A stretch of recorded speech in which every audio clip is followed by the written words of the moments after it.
Okay, hello everybody. Welcome to class. Tonight we are going to talk about employee compensation, which we've touched upon earlier in prior classes, because it kind of works its way into many different areas of the law. But we're going to focus on the Fair Labor Standards Act today, and areas that we as employment lawyers refer to as wage and hour law. So if you're looking for a lawyer to handle a compensation dispute, it usually is somebody who handles, again, what we call wage and hour law. You may remember from some of the reading we did earlier in the semester, we talked about freedom of contract and whether employment law respects the right to people to enter into contracts that they want. And generally, the answer is no when it comes to minimum wages, overtime. The whole point of those laws is we don't respect people's own choice in terms of what they want to work for. So, for instance, if an employer has an employee sign a contract that says, clearly, I hereby waive any right to receive minimum wage. I'm willing to work for $5 an hour. And the employer and the employee both sign off on it. It's an otherwise valid contract. It would be invalid because it violates the minimum wage laws. Same thing if an employee signs a contract saying I waive the right to receive overtime. I'm willing to work for my what we call straight time. If they're making $15 an hour, they're willing to work for $15 an hour. And if they work 50 hours a week, they get paid 50 times 15. Again, that's going to be an unlawful contract because the overtime laws, in a nutshell, require that employers pay 1.5 times the regular rate of pay for all hours over 40 in a particular work week. So in other words, if you're making $15 an hour and you work 50 hours in a week, you get paid the 15 an hour up to 40 hours. And then for the last 10 hours, you would get 1.5 times 15, or I think it's 22.50 if my math's right. And the kind of the rationale behind that, part of the rationale is that we want to encourage employers, number one, to pay a premium if somebody's putting in a lot of time, but also it kind of encourages employers to hire more people. So there's kind of a disincentive financially to pay somebody overtime. You would rather, from a society, we'd like to see more people get jobs. So by requiring overtime premiums, what the law somewhat encourages employers to do is to hire more people so they don't have to pay overtime, right? Because if they hired a second person, just going back to our example, if you needed 50 hours worth of work done and you could hire somebody to pay them 15 an hour for the first 40 hours, and then you could hire a part-timer to work for 10 hours a week at, for $15 an hour, you wouldn't have to pay overtime premiums. So it doesn't seem like that much in that situation, but if you're talking about, a plant that has thousands of employees, there is an incentive to hire more people, so you're not paying premiums on those additional overtime wages. So we talked a lot about the Lochner versus New York case, and other kind of early 1900s cases that limit the rights of employers to have their employees do certain things, child labor laws, number of hours worked in a week, the wages that they get into, what they're being paid, and all of these different rules and laws, again, do not respect or recognize people's right to contract to the contrary. And, you know, if you go back to one of the earlier classes, we talked about employment contracts. And I don't want to say that employment law in general does not respect the right to contract, because it very much does, right? We talked about, like, when we were talking about executive compensation, when we were talking about at will employment, when we were talking about you know, how to interpret arbitration agreements. All of those areas of the law very much say, you know, what did the parties agree to? What does it say in the handbook? What does the contract say? So there is a recognition that we are going to honor those items, but there are certain statutory exceptions where the legislature has said, you know, we need to protect workers, we need to protect employees. And so regardless of what they agree to, we're not going to honor their contracts. So this area primarily protects people, low wage employees. You know, the law isn't too concerned about protecting an executive who's making hundreds of thousands of dollars per year. The law kind of recognizes that that person's able to negotiate and, you know, come up with their own terms that are going to be respected. But for blue collar or lower wage employees, often there are these protections. So the first law that I really want to dive into is the Fair Labor Standards Act. Short, it's known as FLSA. Some people call it FLISA. I call it the FLSA. But it's a very important law that you need to know about. And what it does is it sets minimum wages, it sets overtime requirements, and it regulates some other areas such as, you know, child labor laws. And it's an extraordinarily heavily litigated law. I mean, there are so many cases that have interpreted the Fair Labor Standards Act. And why is that? Well, think about it. Everybody who works gets paid, right? I mean, every person in America who has ever held a job has to deal, you know, the law impacts them in this area. And there's so many different parts of the Fair Labor Standards Act. I don't want to say it's a technical statute, but there's lots of exceptions within it. There's a lot of different provisions within it. And so the amount of litigation under this law is really fascinating. And what's also kind of interesting about it is there have been major class action, or actually they call it under the Fair Labor Standards Act, they call it collective actions, and I'll talk about that in a minute.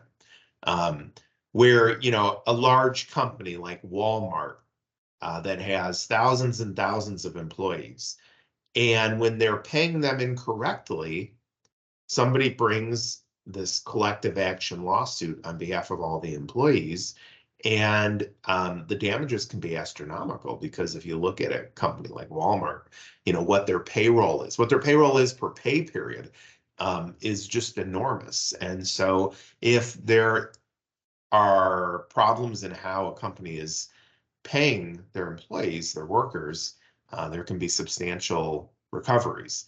And there's also, under the Fair Labor Standards Act, you not only get your unpaid wages, but you get what's called liquidated damages, which is basically double what you're owed. Plus, it's kind of nice if you're a lawyer and you bring a Fair Labor Standards Act case and you prevail in it, the company has to pay your legal fees. So at the end of the case, if you prevail, you submit the amount of time you had into the case and what your hourly rate is, and a judge will look at that, see if it's reasonable, and then order the defendant to pay your legal fees. Again, the Fair Labor Standards Act deals with minimum wage, which on a federal level is $7.25 an hour. It's higher in Illinois and in many other states. In Illinois, there was it used to be $8.25 in Illinois, just 2 years ago, and now it's working its way up to 15 an hour. So there's a gradual increase. So if you are looking for a part-time job, and somebody's paying you less than the minimum wage, that's certainly a red flag. And you may have a claim for a violation of the Fair Labor Standards Act. So it's important to realize the FLSA does not limit the number of hours that an employee has to work. So in other words, if an employer wants to make somebody work 75 hours in a week, the employer can do that. They just have to pay them overtime wages for all the hours over 40. So I want to play a video. I can get it to open, that kind of gives an overview of the Fair Labor Standards Act. And the history of this law is so important. It arises out of Depression era, in that time period. And so what was going on, during the Great Depression, people were out of work, people were hungry, employees were very vulnerable. And so, for the first time in a very long time, there was legislation passed that was designed to protect these workers. And it was popular because back then there were so many people that were out of work that the legislature knew, it would be a popular thing to pass legislation that protects workers. So the law has been on the books. It was passed in 1938. And so it's almost 100 years.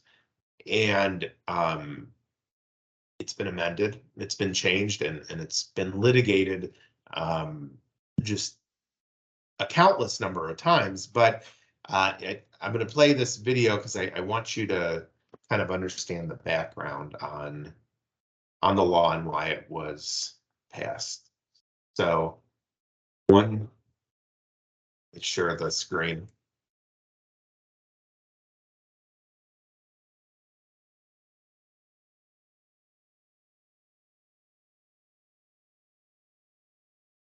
Sorry, let's see if I can figure out how to share this.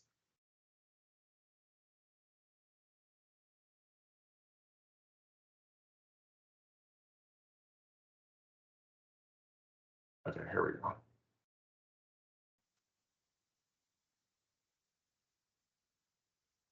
The proposition is simply this: if all employers will act together to shorten hours and to raise wages, we can put people back to work. For more than 100 years, Americans have grappled with how to fairly compensate the nation's lowest paid workers. Take our wages, superstar. Here's a look back at this big issue, a brief history of the minimum wage.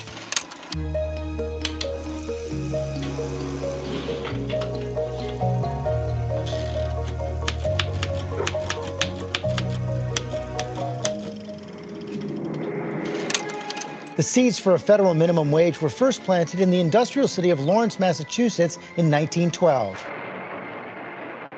America had established itself as a world power, leading the globe in steel, autos, and agricultural production. But a series of industry scandals had awoken something within the working class: revolt. In January 1912, 30,000 textile workers walked off their jobs in Lawrence after their wages were cut by 32 cents. For 9 weeks, strikers endured Arctic temperatures and billy club wielding police before the factory owners finally agreed to a 15% wage hike. It became known as the Bread and Roses strike, and it shook the country to its core. By the end of June, Massachusetts would recommend the first statewide minimum wage for women and children. Within 8 years, 13 other states and the District of Columbia followed suit. Even the country's leading industrialist, Henry Ford, established a $5 a day minimum wage at his factories in 1914, calling it the finest cost-cutting move he ever made. But it would take another 2 decades before the federal government caught up. 1929 found the bottom falling out of the New York Stock Exchange, and the panic was on. Overnight, men of wealth were reduced to selling apples on street corners. The prosperity boom of the 20s had exploded like a giant soap bubble, and the United States tumbled down into a bottomless abyss of depression. In 1933, as the country reeled under the Great Depression, Congress passed the National Industrial Recovery Act, giving President Franklin Delano Roosevelt the right to regulate industry. It is time that we made a clean-cut effort to bring about united action of labor and management. As part of the NRA, FDR released the President's Reemployment Agreement, which asked employers to reduce hours and raise wages. 2.3 million employers signed up. That is why I am asking the employers of the nation to sign this common covenant with me, to sign it in the name of patriotism and in the name of humanity. Well, dear, it looks as if we have the right man in the White House. He's surely leading the country back to better times. He certainly is. Steelworkers of the Smoky City thinks that the NRA is 100% fine if the firms will live up to the code consigned to them. But just 2 years later, in 1935, the Supreme Court ruled that the NRA was unconstitutional. It was the beginning of a tense battle between FDR and the Supreme Court as the justices continued to nullify state minimum wage laws. Finally, in 1937, the Supreme Court buckled under pressure from FDR and began ruling in favor of the state minimum wage laws it had previously rejected. And FDR sent Congress a new, shorter bill. Even though it was severely weakened, the bill passed congressional review and was signed into law on June 25, 1938. After many requests on my part, the Congress passed a Fair Labor Standards Act, what we call the Wages and Hours Bill. The Fair Labor Standards Act established a minimum wage of 25 cents an hour, 40-hour work weeks, and the abolishment of child labor. Except perhaps for the Social Security Act, it is the most far-reaching program, the most far-sighted program for the benefit of workers that has ever been adopted. Over the last 75-plus years, Congress has raised the minimum wage 22 times, but its purchasing power peaked in 1968 at $1.60 an hour, which is equal to $10.15 an hour in today's money. As its value degrades, a movement to raise the minimum wage has taken root, with 29 states and the District of Columbia setting their own minimum wages higher than the federal standard. The highest, California and Massachusetts, who pay their lowest earning workers $10 an hour. But efforts to raise the federal minimum wage have been met with fierce opposition. But this is all about politics. And now in Washington today, a brutal battle over the minimum wage in this country. Republicans in the Senate filibustered, beating back a bill that would have raised the federal minimum wage to $10.10. It is now stalled at $7.25. Some cities have picked up where Congress left off. The city of Seattle made history on Monday when it raised the minimum wage to $15 an hour, far and away the highest in the country. But as fast food workers stage marches across the country seeking a $15 an hour wage, some economists wonder if such a drastic increase is economically sound. Fast food workers and all workers deserve a living wage. One thing we know, that fight today owes a lot to those textile workers marching through the snow-laden streets of Lawrence, Mass. more than 100 years ago.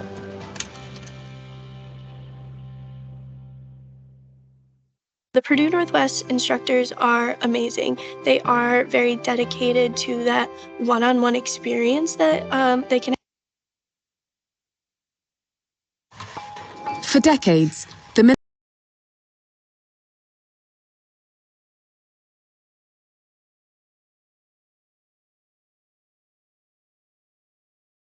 Okay. So I wanted you to see that so you had kind of a little bit of a history, so you understand kind of why these laws exist. That video is a little bit dated. The minimum wages have gone up really substantially in the last few years. So I think it said California and Washington were the highest at, like, I don't remember what it said, 10 or 11, but right now I think the District of Columbia is at $16.50 an hour. Washington and California are really close. And Illinois is one of the higher ones. One important takeaway, one of the important points in that video was that that states set their own wages. So while the Supreme Court used to invalidate those laws, that's no longer the case. Illinois actually has a very robust, it's called the Illinois minimum wage law. And although it's called a minimum wage law, it protects both minimum wage and overtime. It's very expensive in Illinois if an employer violates the minimum wage. So it allows for treble damages. So in other words, if you violate the overtime or minimum wage provisions in Illinois, let's say you're owed, I don't know, $1,000 in unpaid minimum wage, and you succeed, the employer has to pay you $3,000 plus your lawyer's fees that are incurred. You can also bring claims simultaneously under federal and state law for the same thing. So the Fair Labor Standards Act, you can bring a claim under the federal minimum wage law and under state minimum wage. So you can actually stack those damages on top of each other. So you can get, remember I said you can get double damages under the Fair Labor Standards Act. So you add, the 3 levels for Illinois plus the 4th level for the federal, and it starts getting very, very expensive. So I want to talk briefly about how the law is enforced from a procedural standpoint, because it's a little unique. I had mentioned earlier that the law is called, under the Fair Labor Standards Act, you file a collective action, which is very similar to a class action with one difference. So with a collective action, employees have to join into the case. They're not automatically in it, like in a class action. So if you file a class action, you guys probably studied that in civil procedure. Under Rule 23 of the Federal Rules of Civil Procedure, once the court certifies a case as a class action, then you're in it. Like if you're an employee who was part of the class of people who were paid incorrectly, and you have a typical class action under Rule 23, everybody's in it. But under the Fair Labor Standards Act, it's a little bit different. They don't do that. You're not automatically in it. You have to opt in. That's kind of the terminology. You have to opt into the case. That means you have to file a piece of paper with the court saying, I'd like to join into this case and get the benefits of it, and I understand I'm being bound by the outcome of it. So the practical effect of it is really significant. So in a class action, like I said, 100% of the people are in it. You've probably gotten class action notices in the mail, and maybe you just ignore them. Maybe you don't because you're in law school and you find them interesting, but most people ignore them. So the amount of workers who opt into a case is usually very low. 10% is typical, 15%. People don't opt in for a number of reasons. One, some of them are worried about retaliation. So they're afraid, if say they still work at the job and they're a little bit worried that, if I join into this case, I'm going to get in trouble with my boss. So there are anti-retaliation provisions for wage laws, just like they're very similar to the discrimination anti-retaliation laws that we've talked about. But still employees are afraid to opt into cases because they don't want to appear disloyal. Another reason people don't opt in is they don't think, they think it'll provide them a small amount of money. It's not worth it. And that's sometimes true, but often it's not. I mean, we've had cases where, people have gotten checks for $30,000, $40,000, $50,000 who had no idea that, other than they never expected it. Like they filled out a form, forgot about it. A couple of years later, they get this enormous check. We've had, we've had lots of waiters and waitresses who have been underpaid, and they get these checks for tens of thousands of dollars, and like they're shocked, like they had no idea that they were even eligible for it. So that's one of my favorite things to do, is to hand out checks as a lawyer, like to get people money, because it's usually a very emotional process for a low-wage worker to hand them a check for 10 grand. That's often the biggest check that they've seen in their life, and especially when they're not expecting it, it's life-changing money for people. So procedurally, you have to opt into the case, like I said. Now, to make this a little more complicated, you can bring a regular old class action under the Illinois law. Remember, I said you can sue for the same thing under two different laws. So you, from a procedural standpoint, if you sue under the Fair Labor Standards Act, you have to opt into that case, but there can be a second count in the lawsuit under the Illinois minimum wage law, where you're automatically in it. So procedurally, it's a little bit odd, but that's just how the law is written, and that's how things work out.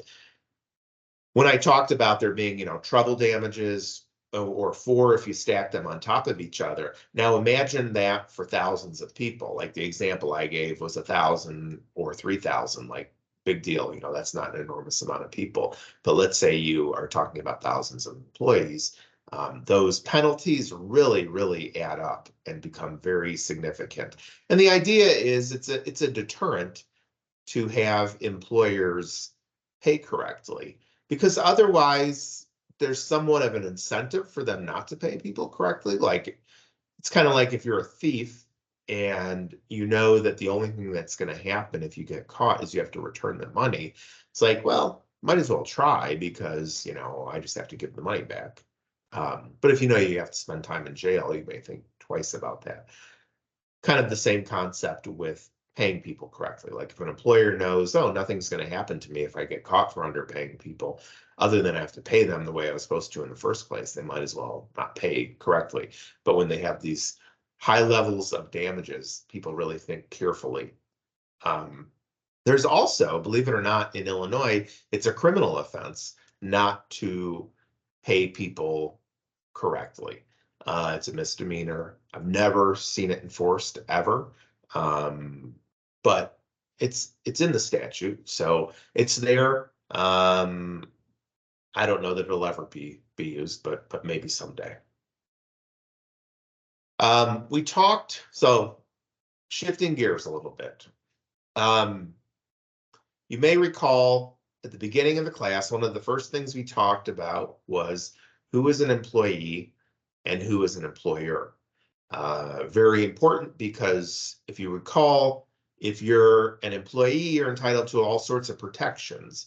If you're not an employee, like if you're an independent contractor, then you're just thrust off into that old world, like, early 1900s of pre-FLSA legislation. You don't get any of these protections. If you're an independent contractor and you want to enter into a contract to work for $5 an hour, then that's fine. Like, nobody's going to prevent you from doing that. There's freedom of contract for independent contractors. You don't get overtime if you're an independent contractor. You don't have the right to minimum wage. Remember, we talked about it earlier with benefits, with anti-discrimination laws. All these different laws protect people who are deemed employees, but not if they're independent contractors. We had talked earlier about, the games that some employers play to try to make it so that their employees are, we call it classified as independent contractors instead of as employees. And it's very, very alive and well in the wage and hour world. You see this all the time among delivery drivers. That's people that are truckers, or who are the person, when you order a refrigerator from a big box retailer, and then the big box retailer subcontracts out with, call it, John's Trucking Company. And John's Trucking Company doesn't want to pay overtime. So they hire some people and say, you're an independent contractor. You get paid $50 per delivery. You can work 90 hours a week if you want to, but you get your $50 per delivery. And many employers do that to avoid paying overtime. So there's a lot of litigation where people who are called independent contractors are suing for overtime wages, saying, no, I should have been classified as an employee and I wasn't. So, pay me my overtime. That's an important concept. I wouldn't be shocked if on the final exam there's a question involving what is an employee, what's an employer, and for you to be able to analyze the different standards for that. We talked about the different tests that are laid out in the law. We've talked about them under the concept of wage and hour. You may remember the pickle picker case from Judge Easterbrook. I think it was called the Lauritsen case, and that got into the different standards about who's an employee and who's the employer. In that case, Judge Easterbrook, that was one of the add-on cases that I gave you to read in one of the first classes. I think it was Department of Labor versus Lauritsen. I know Lauritsen is in the name, but again, it involved the pickle pickers. And one of the points that the judge made in that case was, under the Fair Labor Standards Act, the definition of the employer is the broadest that has ever been used in any congressional legislation for any employment law ever. The standard that was in there is suffer or permit to work. And you remember in that case, the judge was like, well, of course, anytime you hire somebody to do something, you're permitting them to work. So technically, everybody would be an employee. So under the plain language of the Fair Labor Standards Act, it seems like everybody is an employee. If you hire somebody to do something, they're an employee. But courts have not interpreted it that broad. They've utilized the economic realities test that we talked about early on in the semester. So it's very broad. And it was intended to be broad because, again, this is a Depression era law where it was designed to keep employers from saying, you're an independent contractor, so I don't have to follow those laws. So now I want to talk a little bit about who is the employer, because that's an issue also in these laws. You may work for let's say you get hired by ABC Staffing Company, okay? You see these little staffing companies all over in strip malls. Sometimes you'll see people congregated outside of a 7-Eleven waiting to be picked up to be taken to do a job. And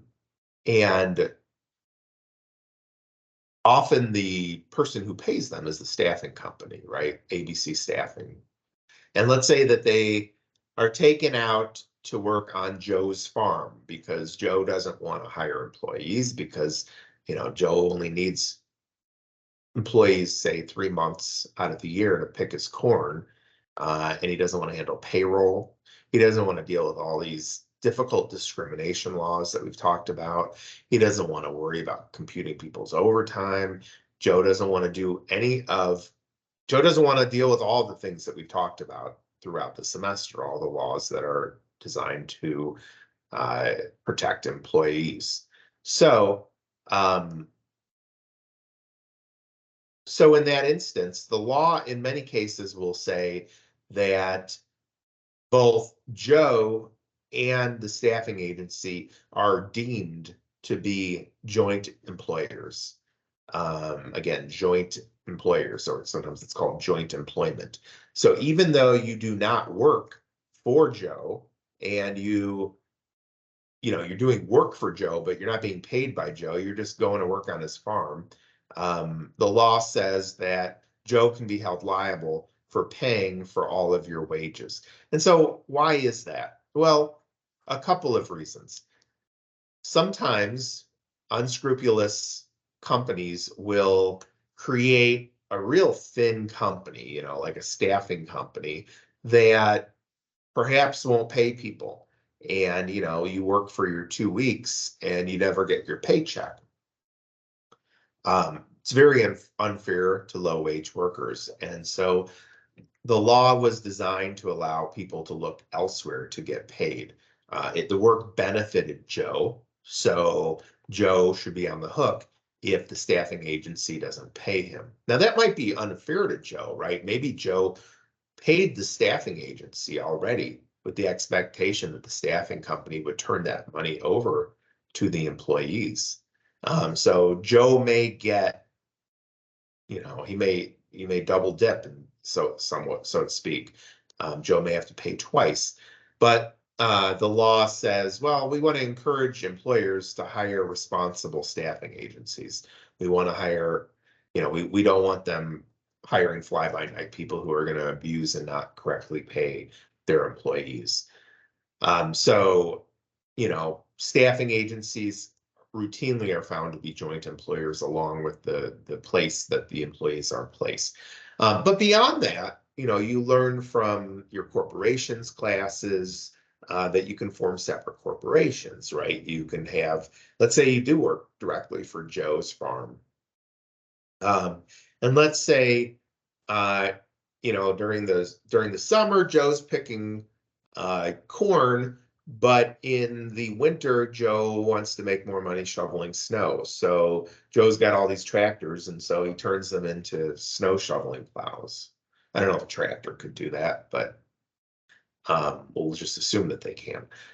So then Joe wants to avoid and have limited liability. So, Joe forms two corporations. He forms Joe's Farm Stand Inc. and he forms Joe's Snow Shoveling Inc., two separate corporations. And let's say you work year round for Joe for his business. Maybe he has 10 other businesses. I don't know. And let's say that one of the businesses goes under after you've got some on the work injury, or after you were discriminated against, or after you weren't paid correctly. In many instances, the law allows you to look not only to the entity that you worked for, but also to any related entities, and say that we're going to treat those all as one entity. We're going to disregard. And it's not like a piercing the corporate veil analysis that you maybe learned in corporations or agencies. It's more the statute says that an employer includes these related entities. So you look to things like common ownership and control and the kind of the factors that you would expect to see to be able to establish joint employment. Also, by the way, typically for wage laws, the owner or the person in control of paying incorrectly is personally on the hook for the unpaid wages. So again, if Joe is running Joe's Snow Shoveling Inc., and Joe doesn't pay his wages because the company, gets stricken by lightning, and he, unfortunately doesn't have any assets to pay in the corporation. Again, the law says that the owner is personally liable if they're involved in the decision not to pay. And again, that's not a piercing the corporate veil. It's just the statute allows you to do that. You don't have to go through that difficult piercing standard. And, again, the point of all these laws is to help the employees not get screwed out of being paid correctly. So let's say you open up a law firm and you have a landscaper come into your office who just got fired because his boss called him a mean name, maybe a racial slur. He pulled out his knife and he popped the tires on the tractor and said, "That'll teach you to call me a racial slur." And he gets fired for that, for popping the tires. And he comes into you and he says, "You know what? I got called a racial slur at work, and I got fired." And so you might ask, well, was there anything else? Well, yeah, I also popped the tires. So then maybe you'd ask them, well, how bad was the racial slur? Like how frequently was it happening? Because remember, we talked about a week or two ago, we talked about what's a hostile work environment, and it has to be, pervasive and severe. So he says, the guy who comes in, he says, well, no, I was so pissed off because it was the first time it ever happened. That's why I did it. So, thinking back to those difficult standards to prove discrimination, I mean, it's certainly wrong that he was called a racial slur, but that's probably not going to give him any type of discrimination claim. Remember, we talked about there's case law where people are using the N-word once, and the courts have found that that's not sufficient to establish a claim. And then you have the problem, this guy committed criminal damage to property, and chose to do something that, gave his employer a reason to fire him. But maybe you ask him, oh, how are you paid? And he says, well, I got paid, $500 a week. So then maybe your next question is, oh, how many hours a week did you work? And he says, oh, 50 to 60 hours, whatever was necessary to get the job done. So then your antenna should be going off and thinking, is he being paid incorrectly? And most likely, yes, if he's a landscaper and he's getting a flat rate to work 50 or 60 hours a week, what's the problem here? The problem is that he's not getting overtime premiums, right? He's just getting a flat $500 per week. And so the math in terms of how you compute the amount he should get, it's a little complicated. And I'm not worried about you guys knowing the intricacies of how to compute overtime damages. But that would be the kind of thing where, somebody who's working that many hours a week should get paid extra for overtime. Now, in the overtime laws, there's a ton of exemptions. It's like a piece of Swiss cheese. Like, you got the cheese, right? That's the Fair Labor Standards Act. But then you got all these little holes in it where there are exemptions. So it's like, okay, if you work over 40 hours a week, you're entitled to overtime unless, and then there's just tons and tons and tons of unlesses out there or exceptions.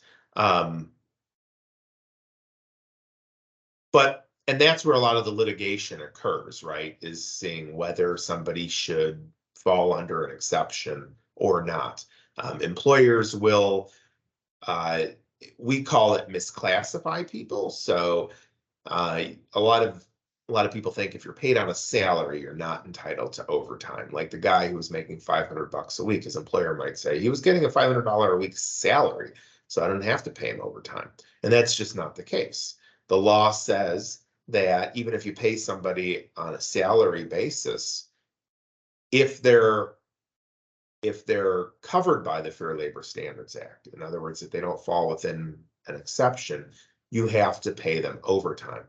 Now, bad news for you, lawyers are not entitled to overtime. We fall within one of the exceptions, right? We're professionals, doctors, they're not going to be entitled to overtime. Law professors are not going to be entitled to overtime. Most kind of advanced degree work, you're not going to. But there's lots of blue collar jobs that also fall within exemptions. Truck drivers, transportation workers, many of them, and sometimes they fall into really weird exceptions. Like, believe it or not, with truck drivers, they look to how much the truck weighs that you're driving. And if it's under a certain level, you can be entitled to overtime. And if it's more than a certain level, you're not. Agricultural workers are largely exempt from receiving overtime pay. Seasonal employees. Then there's what's called the white collar exemption. So people who are in bona fide executive, administrative, and professional positions. So each of those words has thousands and thousands of cases interpreting them, where somebody is saying, hey, I'm not really an administrative, or I'm not really an executive employee. Certain Congress exempted out certain computer employees, certain highly paid employees are carved out from receiving overtime. So lots of exceptions. I don't expect you to memorize those for this purposes of this class, but what I do want you to know is that if you are representing an employer and you are trying to determine whether somebody is being paid correctly, you need to go look at the law. You need to go, you know, if somebody comes into your office and says, hey, I've got a bunch of truckers working for me. I want you to know enough that you need to go do some research on that and determine whether, well, okay, is this trucking company's truckers going to fall within the scope of an exception or not? That's an important area to know. There's also certain employees who can be paid less than the minimum wage, even though they are employees. And those are tipped employees. So if you've ever worked, for instance, as a waiter or waitress, those employees can be paid less than the minimum wage. And the reason is they get tips to kind of help boost the minimum wage. Now, if they don't get enough in tips, their employer has to make up the difference. Lots and lots of litigation over employers who try to take advantage of the tip pool. A tip pool is like when some waiters and waitresses have to share their tips with bussers or bartenders or other people who are involved in serving people. And so what some employers do is they say, oh yeah, you can keep all your tips except for you got to give 5% back to the house, or you got to share some of it with the manager.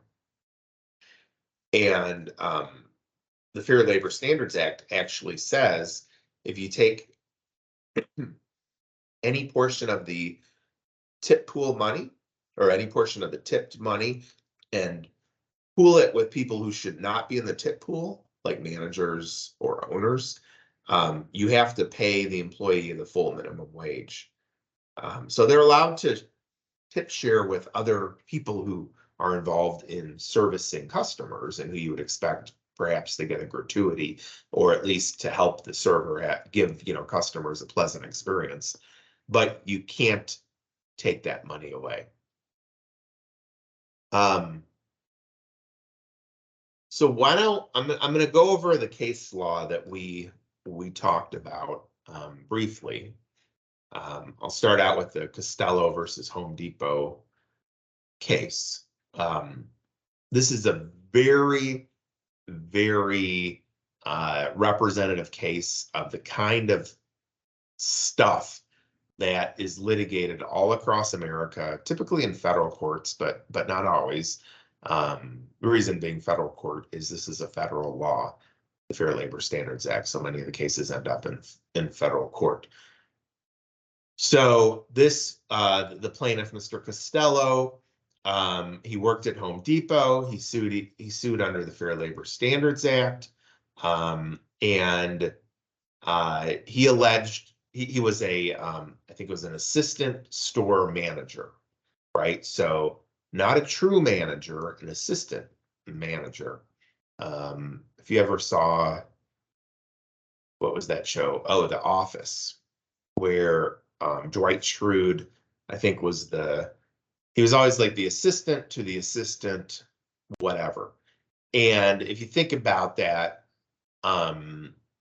like he wasn't the guy, he wasn't like the head manager making the decisions, but he had a fancy title that involved manager in it. So in the overtime laws, a lot of companies will give somebody a fancy title to make them look like, for instance, an executive, so they don't have to pay them overtime. But what the Fair Labor Standards Act says, and what's discussed in this Home Depot case, is you really need to do an in-depth analysis of the duties and responsibilities that the employee actually does. So it doesn't really matter what the title is. that has no bearing on the outcome, or shouldn't have a bearing on the outcome of a case.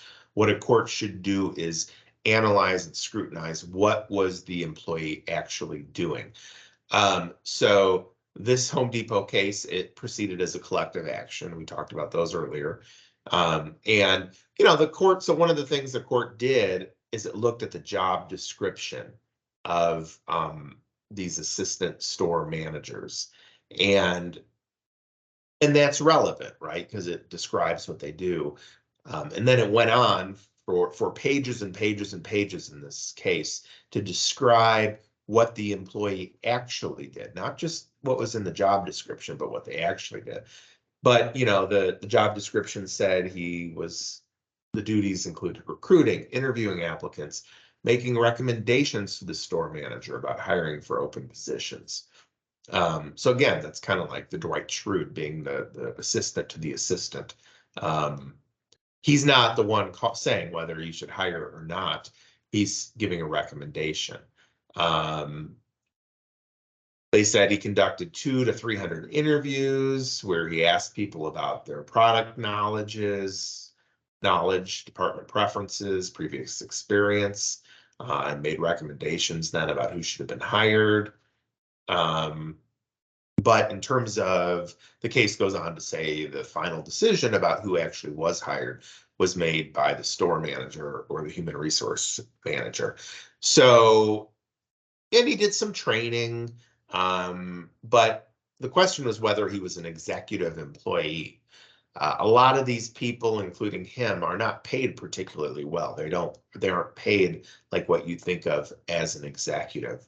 And so you see this all the time. Like if you go to a McDonald's or a Burger King, they all have the manager. Well, they'll have the store manager, right? And that's the person who's running the store. Like they're the number one person at the Burger King, even though they're not the owner of the Burger King. They probably make $60,000, $70,000 a year. They're overseeing schedule. They can hire people, fire people. They usually oversee profitability. And that's probably going to be somebody who's exempt from receiving overtime pay because of their level. But then you have managers, right? You got people under that main store manager. And maybe those, depending on how big the restaurant is, maybe those people are involved in interviewing. Maybe they can discipline. Maybe they can hire and fire on their own without going up one level. And so those would be that's sort of a gray area. But many of them would be exempt from receiving overtime, just depending on what they're doing, how many other people they're managing. But then you have assistant store managers under them, or you have like shift managers, or you have key holders, or you have different, you have department heads, all these different fancy titles. And in many occasions, what's occurring here is employers are giving fancy titles to people. They're putting them on a salary. They make them work an enormous number of hours, maybe 50, 60 hours a week, and they don't pay them overtime. And so that's where the cheating occurs to avoid paying people properly. Now, some people have these titles and they're paid hourly and they're paid overtime, and that's often how it should be. But there's been a lot of litigation for these like sort of lower level management positions and whether they really are exempt. So in the Home Depot case, the court looks to the federal regulations to determine whether somebody is an executive. So they're, number one, they have to be paid a salary basis of at least $455 per week. That's nothing. That's like, if you assume that's about 50 grand a year, 45, 50 grand a year. So that's not much money. But then the next, and that's an easy thing to analyze, right? You can look at how much they got paid. There's not really much of a dispute over that usually. But if they are paid under that level, then they are clearly, that's an easy case. But then the next standard, whose primary duty is management of the enterprise in which the employee is employed. Then, who customarily and regularly directs the work of 2 or more other employees, and who has the authority to hire and fire other employees, or whose suggestions and recommendation in that regard are given particular weight. So, if you think about it, if you apply these standards to like the fast food discussion that we just talked about, if you're a again, if you're not the head manager but the next level, and you're you're working there on a Saturday without the head manager, and you're overseeing the eight or nine employees that are working there. You're hiring, the standard in the regulation is 2 or more. But if you're overseeing a big group of people, then you're probably more likely to be deemed manager, especially if you have the ability to hire, discipline, and fire them. And again, the Home Depot case, I know it was a long case, and it wasn't the most interesting case in the world.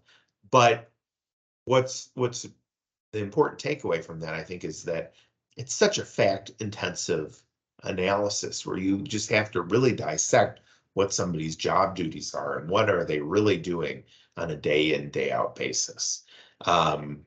So in Home Depot, the court found that summary judgment was improper and said basically, we need to have a trial. We got to weigh all these different duties and analyze what people are actually doing. So when you have people on a salary, particularly if they're not, if they're making high 6 figures or even low 6 figures, they're probably that's a good indication that they're properly exempt from receiving overtime. But when they're being paid low, like there's a reason they're paid low. And if you're just paying them low so you can make them work a lot of hours, that's where people run into trouble. So, I feel like I kind of give you guys somewhat of a slanted view because I'm on the plaintiff side most of the time. I want to give you also some views from the other side. So I have another video for you to watch, like an HR video. So hold on for 1 minute.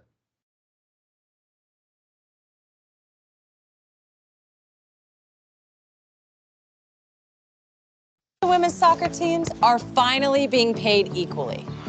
But why stop at soccer? Or handling, selling.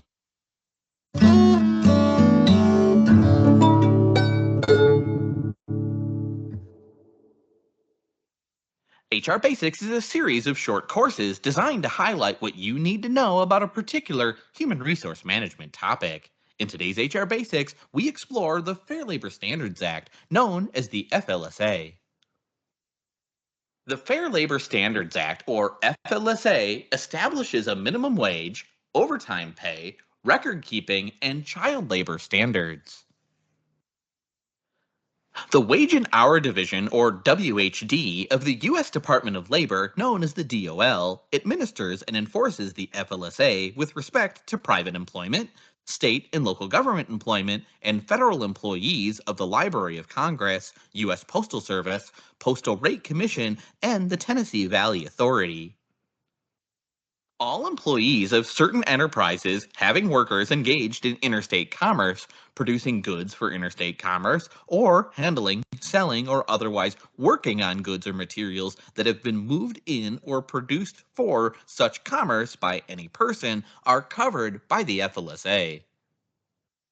Special rules apply to state and local government employment involving fire protection and law enforcement activities, volunteer services, and compensatory time off instead of cash overtime pay. Let's look at 4 primary areas of compliance with the FLSA: minimum wage, overtime pay, record keeping, and child labor standards. Covered, non-exempt workers are entitled to a minimum wage of $7.25 per hour effective July 24, 2009 at the federal level. Many states also have minimum wage laws. In cases where an employee is subject to both state and federal minimum wage law, the employee is entitled to the higher minimum wage. Tipped employees are individuals engaged in occupations in which they customarily and regularly receive more than $30 a month in tips. The employer may consider tips as part of wages, but the employer must pay at least $2.13 an hour in direct wages. The employer who elects to use the tip credit provision must inform the employee in advance and must be able to show that the employee receives at least the applicable minimum wage with direct wages and the tip credit allowance combined. If an employee's tips combined with the employee's direct wages of at least $2.13 per hour do not equal the minimum hourly wage, the employer must make up the difference. Covered, non exempt employees must receive overtime pay for hours worked over 40 hours in a work week at a rate of not less than 1.5 times the regular rate of pay.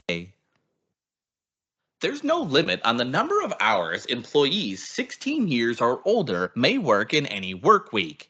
The FLSA does not require overtime pay for work on weekends, holidays, or regular days of rest, unless overtime is worked on such days. The Act applies on a work week basis. The employee's work week is a fixed and regularly reoccurring period of 168 hours, 7 consecutive 24-hour periods. It need not coincide with a calendar week, but may begin on any day and at any hour of the day. Different work weeks may be established for different employees or groups of employees. Averaging of hours over 2 or more weeks is not permitted. Normally, overtime pay earned in a particular work week must be paid on the regular payday for the pay period in which the wages were earned.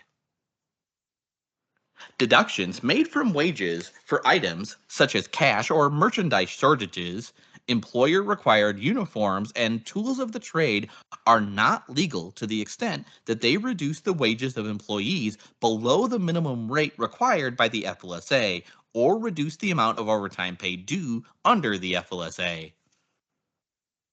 The FLSA contains some exemptions from these basic standards. Some apply to specific types of businesses, others apply to specific kinds of work. The exemptions apply only to white-collar employees who meet the salary and duties tests set forth in Part 541 regulations. The exemptions do not apply to manual laborers or other blue-collar workers who perform work involving repetitive operations with their hands, physical skill, and energy. Employees may be exempt from overtime provisions if they meet 3 tests in regard to first, a salary level, second, a salary basis, and third, their job duties.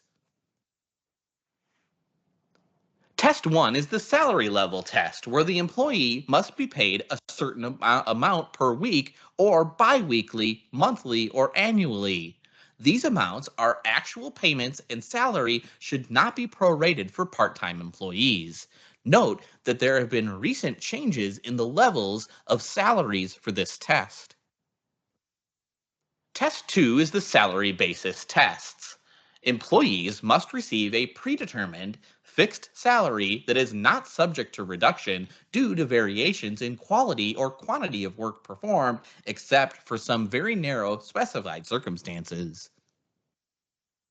And the third test is the job duties test, the most complicated of the 3. An employee must meet all of the criteria specified in one or more of the following tests: the executive, administrative, professional, computer, or outside sales job duties tests. The FLSA requires employers to keep records on wages, hours, and other items as specified in DOL record-keeping regulations. Most of the information is of the kind generally maintained by employers in ordinary business practice and in compliance with other laws and regulations. The records do not have to be kept in any particular form, and time clocks need not be used. With respect to an employee subject to minimum wage or minimum wage and overtime provisions, the following records must be kept. Personal information, including name, address, occupation, sex, birth date, if under 19 years of age. The hour and day when the work week begins. Total hours worked in each workday and each work week. Total daily or weekly straight time earnings, regular hourly pay rate for the week when overtime is worked, total overtime pay for the work week, deductions from or addition to wages, total wages paid each pay period, and the date of employment and the pay period covered. Records required for exempt employees differ from those for non-exempt workers. Special information is required for home workers or for employees working under uncommon pay arrangement, for employees to whom lodging or other facilities are furnished, and for employees receiving remedial education. The FLSA child labor provisions are designed to protect the educational opportunities of minors and prohibit their employment in jobs under conditions detrimental to their health or well-being. The provisions include restrictions on hours of work for minors under 16 and lists of hazardous occupation orders for both farm and non-farm jobs declared by the Secretary of Labor to be too dangerous for minors to perform. Regulations governing child labor in non-farm jobs differ somewhat from those pertaining to agricultural employment. In non-farm work, as permissible job hours by age are as follows. Youth 18 years or older may perform any job, whether hazardous or not. Minors 16 and 17 may perform any non-hazardous job for unlimited hours, and minors 14 and 15 years old may work outside school hours in various non-manufacturing, non-mining, non-hazardous jobs under the following conditions. No more than 3 hours on a school day, 18 hours in a school week, 8 hours on a non-school day, or 40 hours in a non-school week. 14 is the minimum age for most work. However, at any age, minors may deliver newspapers, perform in radio, television, movie, or theatrical productions, work for parents in a solely owned or non-farm business. The FLSA provides important minimum wage, overtime pay, record keeping, and child labor provisions for employers in the United States.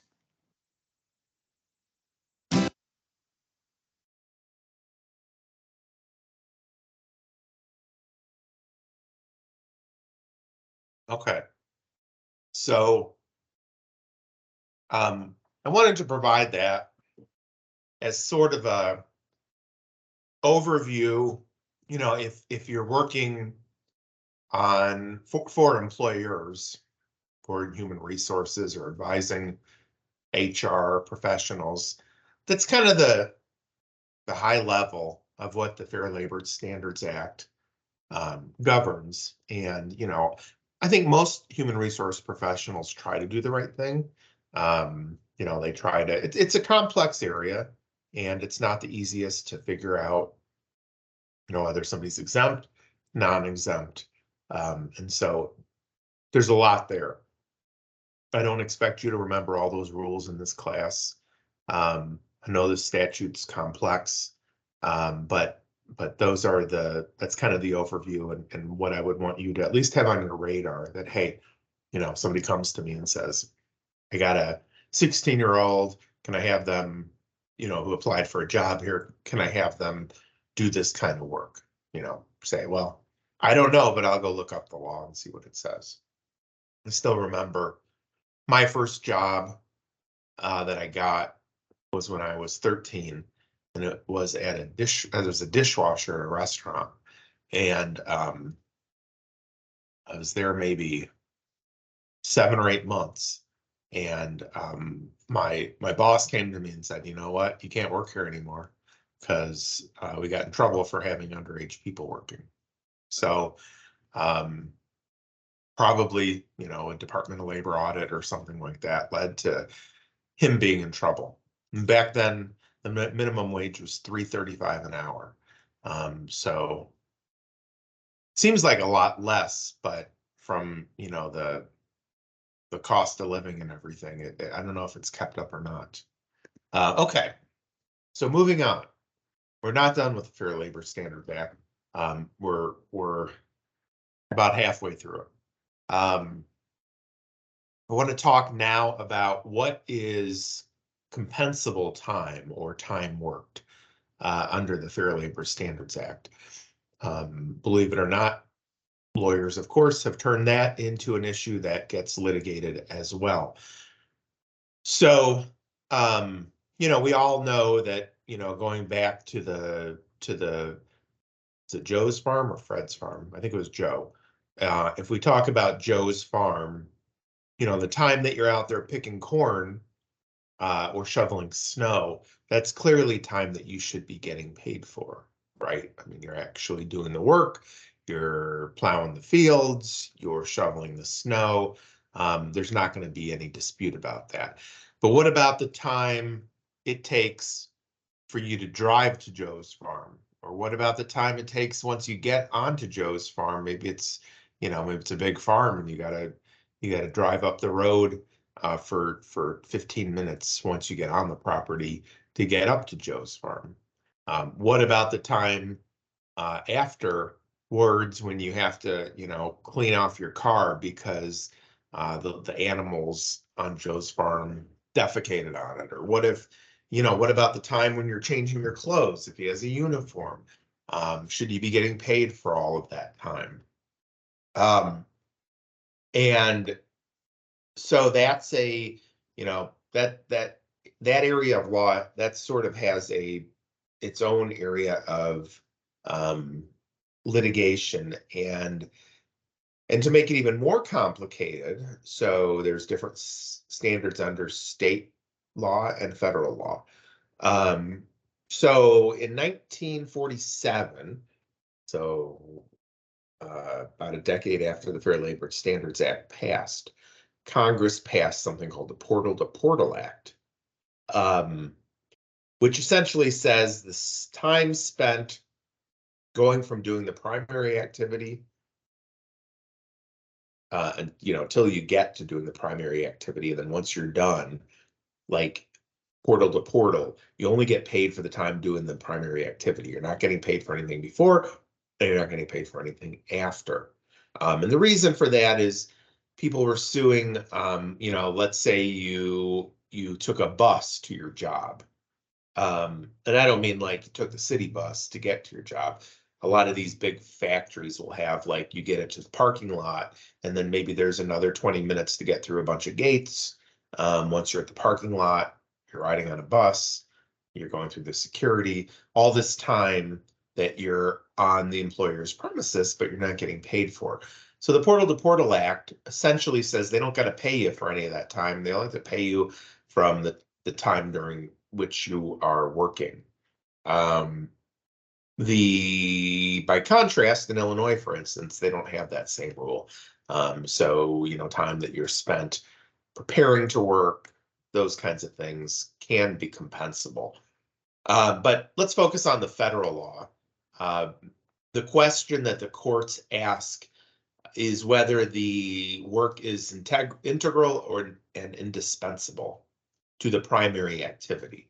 So that can be a little bit complicated, right? Take, for instance, let's say you work in a nursing home, or let's say you work on Fred's farm, and during COVID, Fred decided to have everybody undergo a COVID screening because he didn't want anybody having COVID on his farm. So you had to spend 5 minutes every day seeing the Fred's farm nurse to see if you have COVID before you start your shift. Is that integral and indispensable to the primary activity of picking corn? Probably not, even though the employer is requiring it. But if you work at a nursing home, maybe it is, right? Because you can't have, if you're a caretaker for elderly people, you don't want to give them COVID because it's going to kill them potentially. So having people undergo screenings in a nursing home might be the kind of thing that would be integral to the job of being a nurse. There was a case involving, I believe it was Amazon workers who were required at the end of a shift to go through a security screening and see if they stole anything. Because apparently the company thought that they might steal things. So they wanted to make sure that check their bags and make sure that they weren't stealing. So, but there was a long wait, right? I mean, everybody's leaving the shift at the same time. You got people backed up. Everybody wants to leave. And you're sitting there maybe waiting 10, 15, 20 minutes in this line so that they can check your bag so you can leave. So should you be compensated for that time?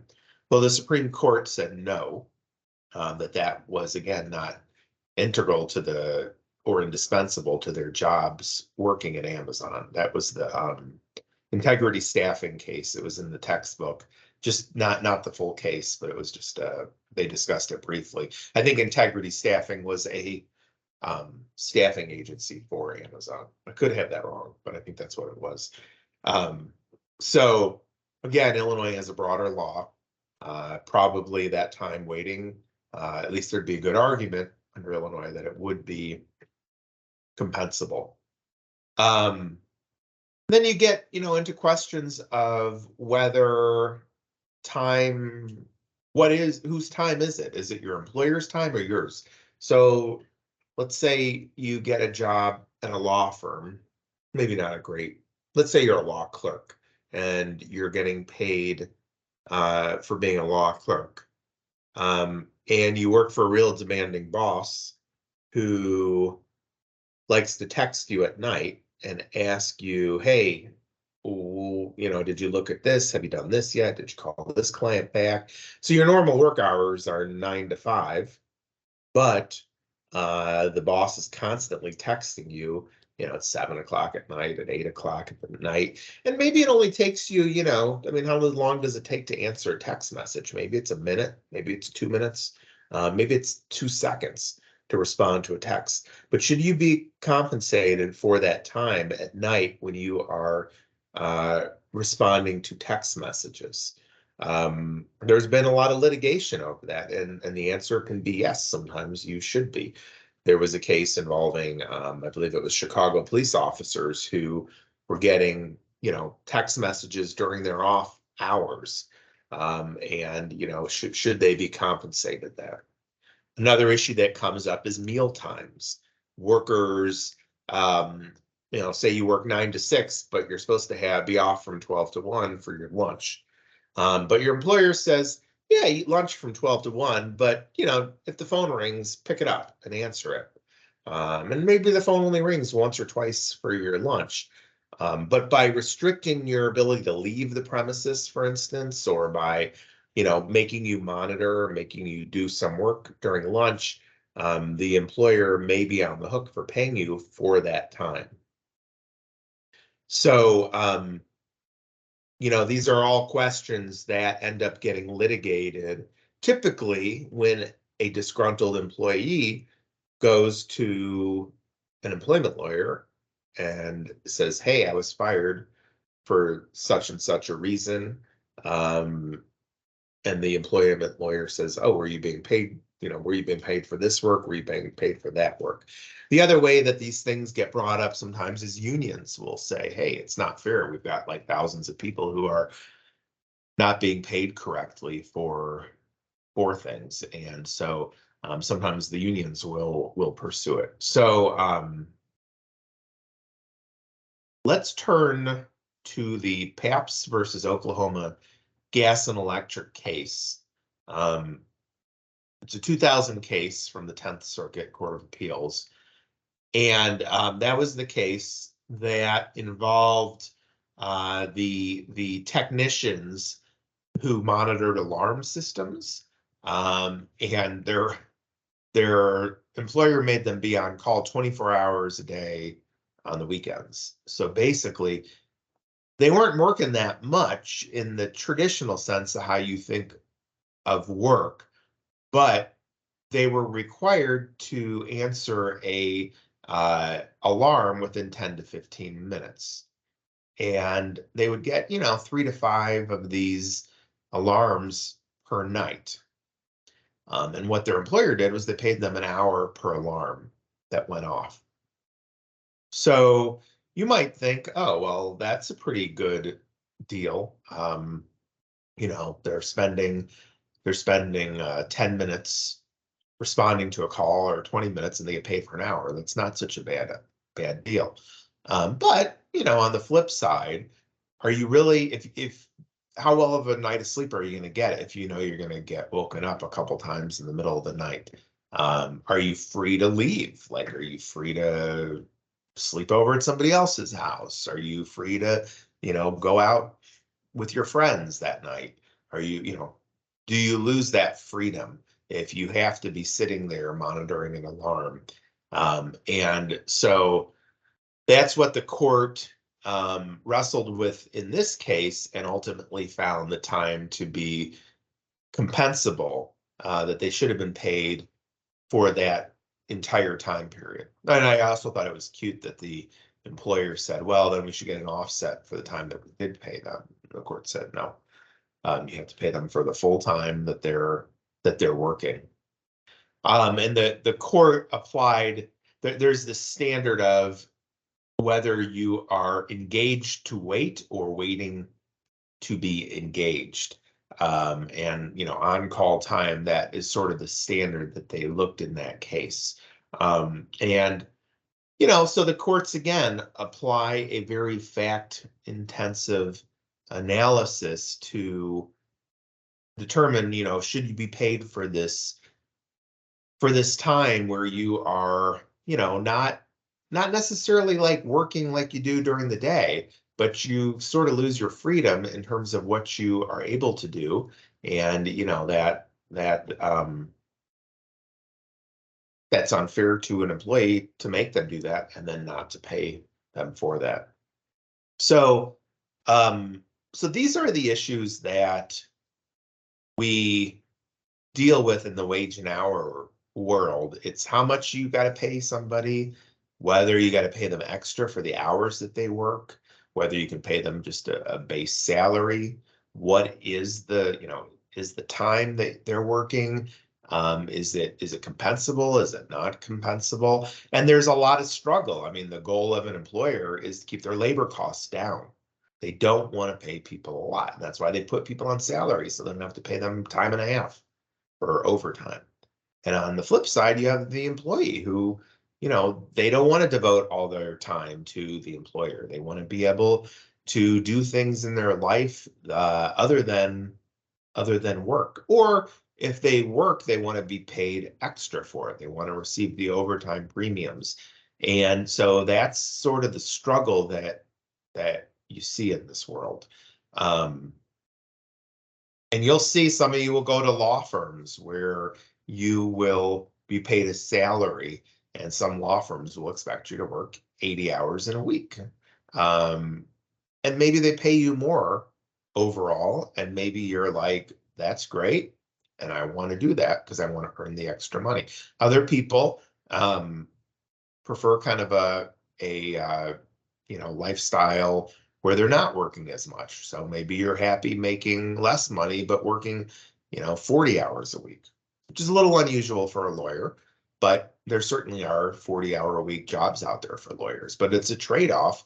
And, typically the more that an employer asks of an employee, the more that they have to pay the employee. So I want to walk through the an article that I wrote that I'll share with you. Okay, so this is an article I wrote about 10 or 15 years ago, the top 10 wage violations in Illinois. And I wrote this because the thing that I find the most surprising about wage and hour law is that the clients rarely know that their rights are being violated. It's usually up to the lawyer to drag the information out of them and to, get them to open up about how they're being paid and then to analyze the facts to see if maybe they were paid correctly. And on the flip side, if you're advising employers, you want to be able to counsel them to help them with their compensation programs so that they're following the law. So I'll just walk through these and kind of briefly go over these with you. So the first is unpaid overtime. So we've talked about that. I don't think we have to talk anymore about that. You're supposed to get time and a half over 40. The second item, deductions. We have not talked about deductions. So under Illinois law, it's illegal to deduct money from an employee's paycheck that's for the benefit of the employer, unless you have permission in writing from the employee, given freely at the time the deduction is made. So going back to my example, my first job as a dishwasher, I wasn't very good at it. I used to drop a lot of dishes, and we used to get, I think it was like $10 worth of breakage a month, and then everything after that we had to pay for, and it would get deducted out of our paycheck. And so, I would break more than that, and so I'd have money taken out of my paycheck because I was clumsy, I guess.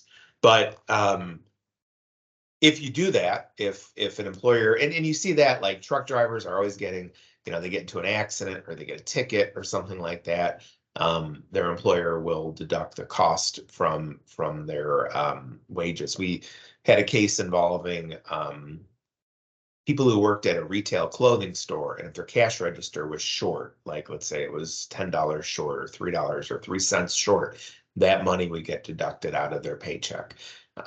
It can be done, but you got to get permission in writing from the employee. And it also can't put them under the minimum wage. So let's say you're getting exactly the minimum wage. If you get a penny deducted from your paycheck, that's a minimum wage violation, because even if you get permission, you always got to pay people free and clear the minimum wage. Next on here, I have miscalculating the overtime rate of pay. So this is a situation where we've talked about you get paid time and a half for overtime. Well, sometimes there's a question of time and a half of what. So, if you're making 15 an hour was the example we talked about earlier, most people think, well, 1.5 times 15 an hour. But let's say you also get like a shift differential where if you work the night shift, they give you an extra, couple bucks an hour. Or, during COVID, they were desperate for workers, so some people were getting paid more. Those extra payments are supposed to be factored into your overtime rate. So that's a common screw up. Tip pool violations I talked about earlier. That's where like servers are required to share their tips with others. Time stealing and time shaving. I haven't talked about this. Well, we kind of have, but not really. This is where you are not paid for all the time you're working. So, it's very common, like in restaurants, for somebody to say, punch out, you're working too slow, punch out and finish up cleaning up the floor. Or, you got to get, or sometimes actually they will go onto your time card. Let's say it says you work till 10 o'clock. When they compute your time, they'll end it at 9:30.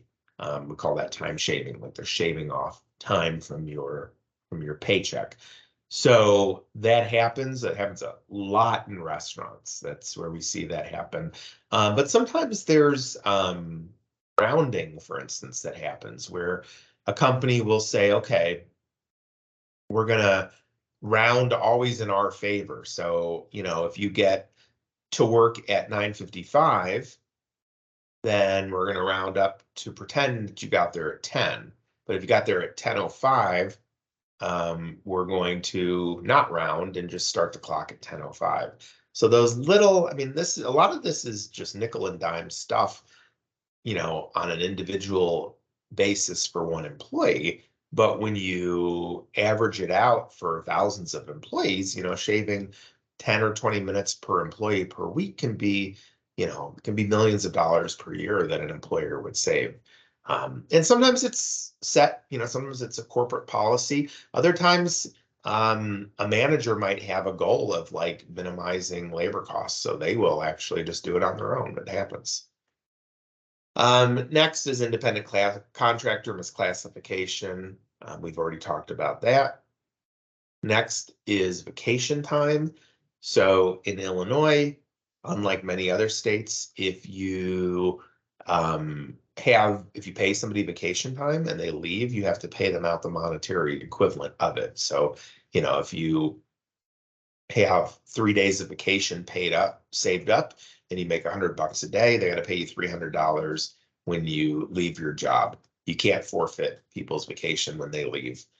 There's a lot of rules that say you can have what they call use it or lose it policies. Like if you don't use all your vacation time in a year, you lose it. And those are lawful.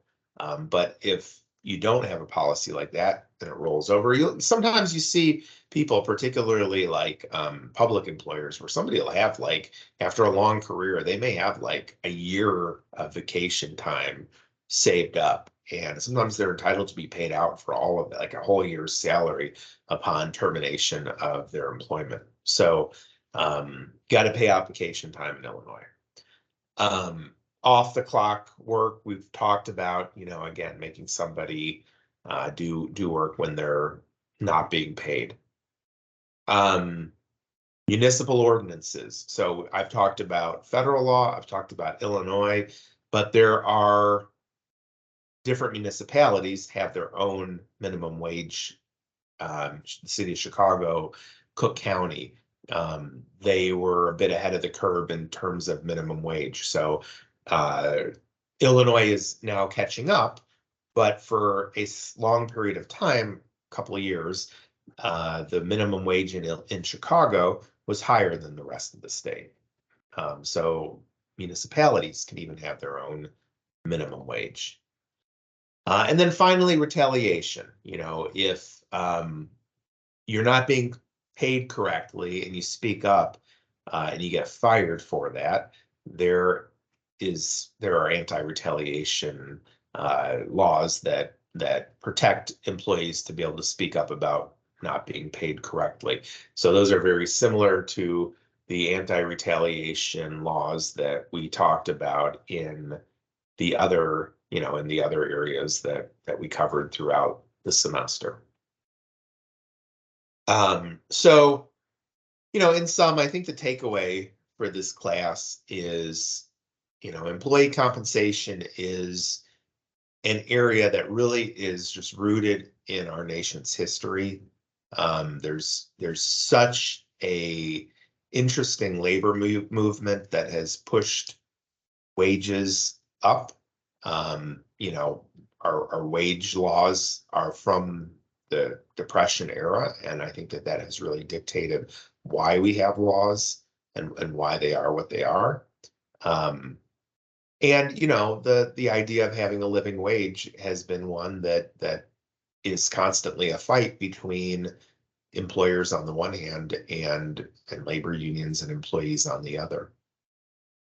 So I hope everybody has a great week and look forward to seeing you soon.